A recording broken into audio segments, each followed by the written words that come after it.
Mesdames et messieurs, bonjour. Je suis en fait tout à fait ravi de vous retrouver dans cette nouvelle édition, dans votre émission presque semi-hebdomadaire. L'Égypte allume votre fenêtre sur le monde égyptien, votre fenêtre sur les grands événements qui ont émaillé la scène égyptienne dans plusieurs domaines. Partons par le domaine politique, passons par le domaine économique jusqu'au domaine du tourisme. Donc tout de suite, nous devons commencer par les activités présidentielles. Avec plus de précision, on trouve que le chef de l'État, M. Abdel Fattah el-Sisi, a reçu hier le président ouzbek Shavkat Mirziyoyev au palais présidentiel de l'Ittihadiyya. Les deux présidents ont indiqué l'importance de cette visite alors que les deux pays célèbrent le 31e anniversaire de relations diplomatiques entre eux. Donc, Salam Arabi va vous donner plus d'explications.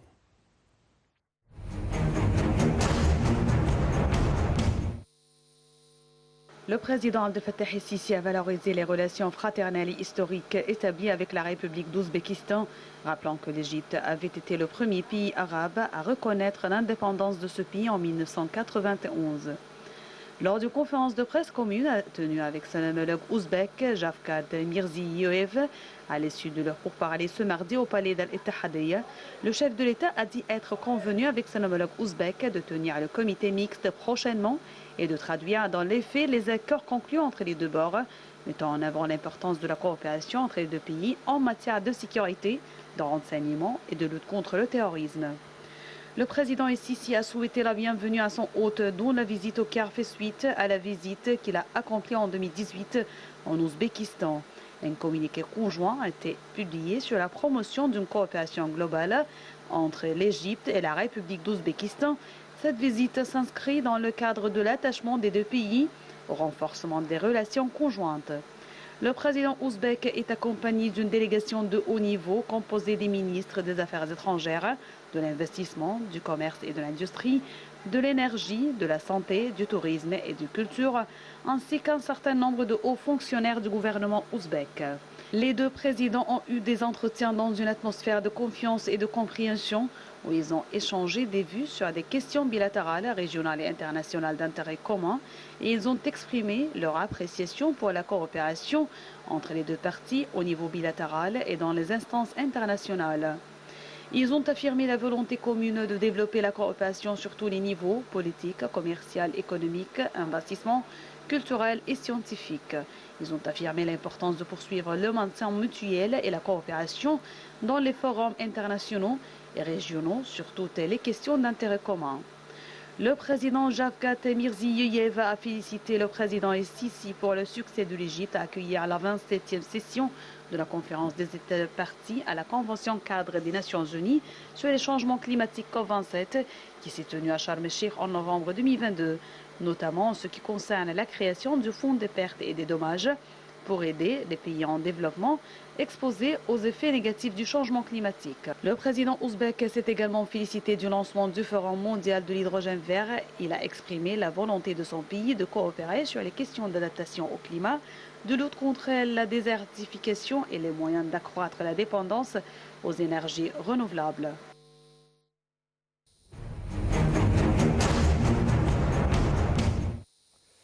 D'autre part, on trouve que notre président égyptien Abdel Fattah el-Sisi s'est réuni hier avec le ministre égyptien des Affaires étrangères, M. Sameh Choukri.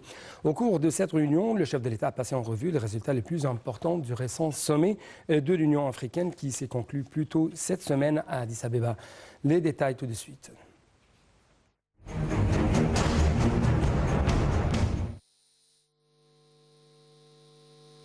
Le président Abdel Fattah el-Sisi s'est réuni hier avec le ministre des Affaires étrangères Sameh Choukri. Le porte-parole officiel de la présidence de la République a déclaré qu'au cours de la réunion, le chef de l'État a été informé des résultats les plus importants du récent sommet de l'Union africaine qui s'est conclu plus tôt cette semaine à Addis Abeba. Les résultats du sommet ont été cohérents avec les positions égyptiennes en général, en particulier en ce qui concerne les décisions du Conseil de la paix et la sécurité en Afrique et le statut de la paix et de la sécurité en Afrique et son lien avec le niveau de développement économique dans les 5 régions géographiques du continent, ainsi que la décision du comité des chefs d'État et de gouvernement africains sur la réforme et l'élargissement du Conseil de sécurité, qui a souligné l'importance de préserver la position africaine unifiée dans ce cadre. L'Égypte a également participé à la réunion du comité des chefs d'État et de gouvernement africains sur le changement climatique. Cette réunion a également témoigné l'adoption d'une décision louant le succès de l'Égypte à accueillir le sommet mondial sur le climat COP27 à Sharm el-Sheikh et les résultats positifs obtenus durant celle-ci, notamment la constitution d'un fonds pour pertes et dommages.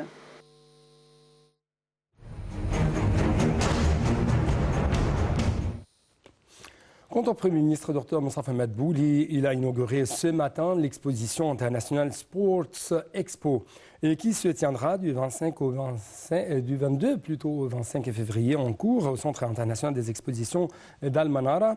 L'exposition vise à renforcer les efforts de l'Égypte pour organiser de grands événements sportifs, notamment la Coupe du Monde, en revalorisant le secteur du sport et soutenir et promouvoir l'investissement sportif en Égypte.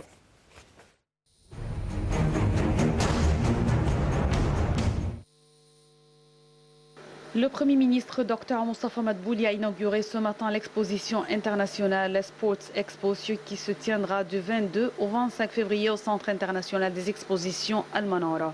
L'exposition est une forte impulsion pour profiter du sport de la meilleure façon possible.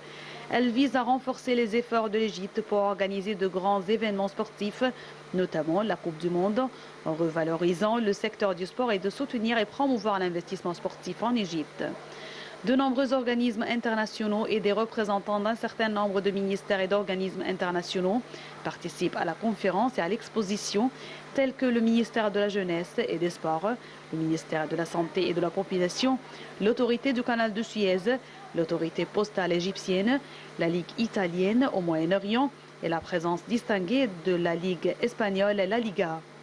Participent également à la conférence et à l'exposition de grandes entreprises opérant dans le domaine du sport, localement et internationalement, ainsi qu'un grand nombre d'experts et de spécialistes locaux et internationaux du sport et de l'investissement sportif. Les activités de l'exposition internationale se tiendront du 22 au 25 février au Centre international des expositions d'Égypte. Les entités et institutions intéressées par les investissements sportifs des secteurs publics et privés en Égypte, au Moyen-Orient et en Afrique participent à l'exposition.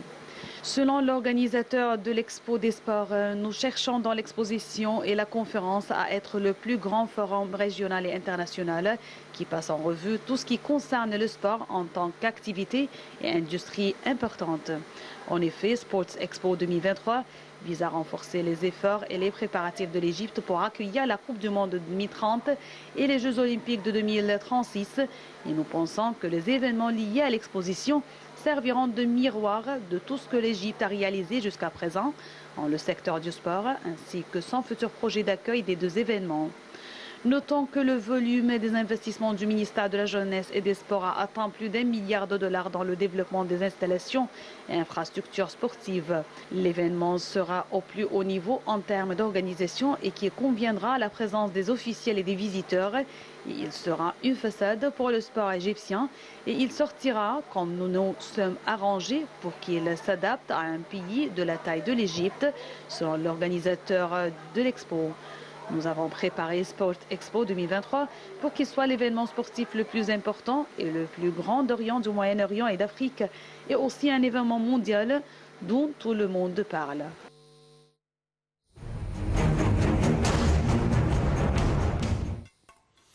Nous restons toujours avec le Premier ministre Dr Moustapha Madbouli qui a tenu hier une réunion pour passer en revue le projet de fabrication d'une voiture électrique égyptienne. Dr Moustapha Madbouli a affirmé que l'État a accordé un intérêt pour ce projet qui permet d'atteindre l'objectif de la localisation locale de l'industrie de la voiture électrique. Il a inspecté les modèles de voitures fabriqués et a appelé à augmenter la composante locale et d'accorder un intérêt à la qualité du produit.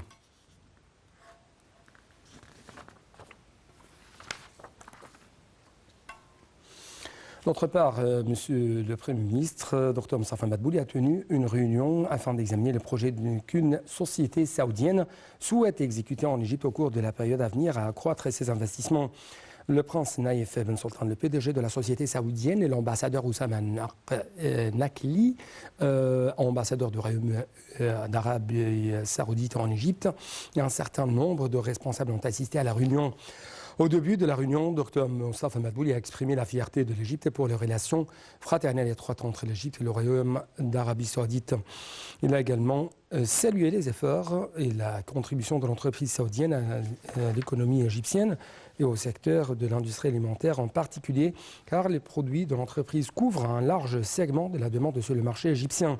Dr Mostafa Madbouli a affirmé sa volonté et les membres du Conseil des ministres de soutenir les plans d'expansion de la société saoudienne sur le marché égyptien au cours de la prochaine période.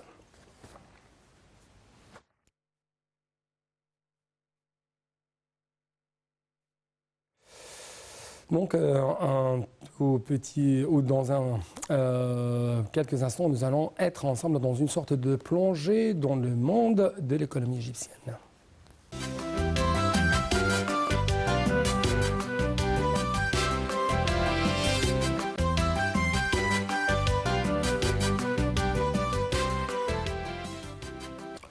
En fait, le service d'information du gouvernement SIG a affirmé que l'État égyptien s'était employé au cours des 8 dernières années à élaborer une feuille de route lui permettant de développer ses capacités, ses infrastructures, ses explorations dans le secteur de l'énergie, conformément à sa stratégie intégrée pour l'énergie durable à l'horizon 2035. Selon le SIG, ces efforts inlassables visent à répondre aux besoins internes et à passer d'un état de déficit et de crise énergétique exacerbée à l'autosuffisance et à l'exportation de produits afin d'atteindre l'objectif de faire de l'Égypte un centre régional et un acteur clé et influent sur le marché mondial de l'énergie. Le rapport publié par le SIG a compris des infographies mettant en évidence le secteur de l'énergie en tant que pilier du développement économique au cours des 8 dernières années. Les efforts de la Nouvelle République visant à passer de déficit d'électricité et d'importation de gaz à une percée historique à cet égard a transformé l'Égypte en un hub régional pour l'énergie, sachant que le total des investissements dans ce secteur a augmenté depuis 2014 à environ 2300 trillions de livres égyptiennes.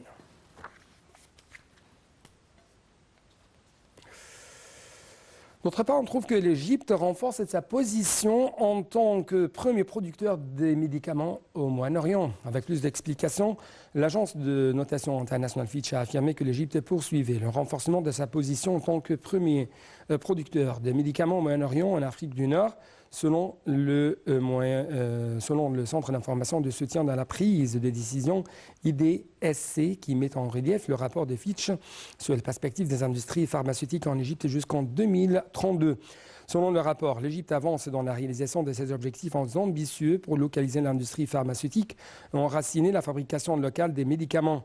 L'Égypte, précise le rapport, déploie des efforts inlassables pour promouvoir l'industrie locale en matière des médicaments brevetés, ajoutant que le gouvernement égyptien cherchait à développer les centres de soins de santé via l'augmentation des investissements du secteur privé, à accélérer la numérisation de l'industrie pharmaceutique, étant une partie de l'objectif le plus vaste et qui est l'assurance maladie globale. Fitch s'attend également à la hausse de la valeur des médicaments égyptiens brevetés de 32,6 milliards de livres égyptiennes en 2022 pour enregistrer 35,8 milliards de livres égyptiennes en 2023 et 46,5 milliards de livres égyptiennes en 2027, ce qui, selon l'agence internationale, laisse augurer une croissance du marché selon un taux annuel composé sur 5 ans allant jusqu'à 8% en devise locale.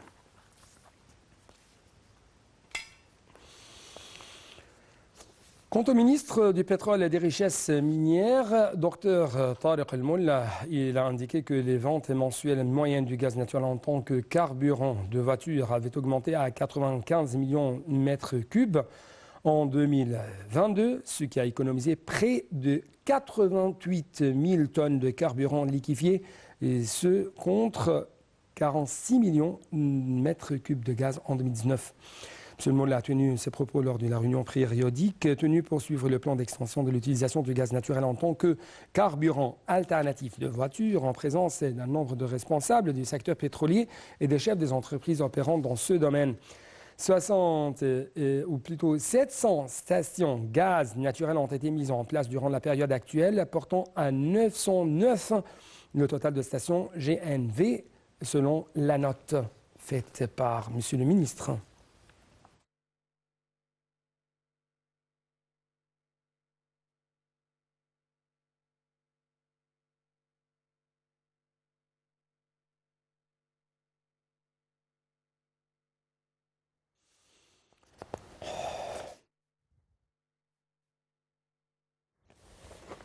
Donc un tout petit moment. Après ça, nous allons être ensemble dans une sorte de tournée dans le monde du tourisme.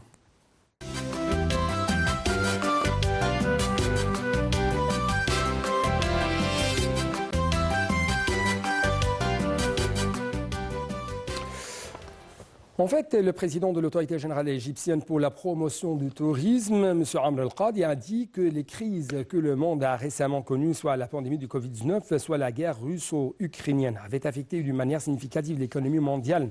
Dans des déclarations faites aux médias locaux, El-Qadi a ajouté que ces crises avaient touché directement le tourisme en Égypte, dont la suspension des vols de certaines compagnies aériennes de par le monde. L'Égypte a réalisé en 2022 des taux de croissance de plus de 50% dans les secteurs touristiques par rapport à 2021, a-t-il renchéri, indiquant que l'an 2023 devrait marquer un nouvel élan pour le tourisme égyptien. La ministre de l'Environnement, Yasmine Fouad, a déclaré lundi que l'Égypte empruntait un nouveau chemin de tourisme écologique, celui de la faune, qui comprend les places montagneuses, les lieux désertiques et les terres. Soulignant en effet que son ministère, en coopération avec le gouvernement de Fayoum, œuvrait à y investir dans des projets liés à l'écotourisme. Lors d'une réunion avec la princesse Alia Bint Hussein, la ministre de l'Environnement a passé en revue le projet de jumelage entre la réserve d'Al-Ma'wa en Jordanie et celle de Wadi Al-Rayyan au Fayoum, afin d'offrir un lieu de préservation de la faune et de certains types d'animaux et de créer un nouveau type d'écotourisme.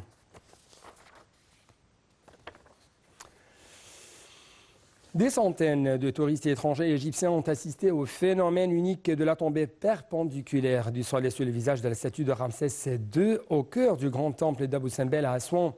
Le ministère du Tourisme a achevé ses préparatifs au temple où il a restauré tous les endroits qui doivent être réparés.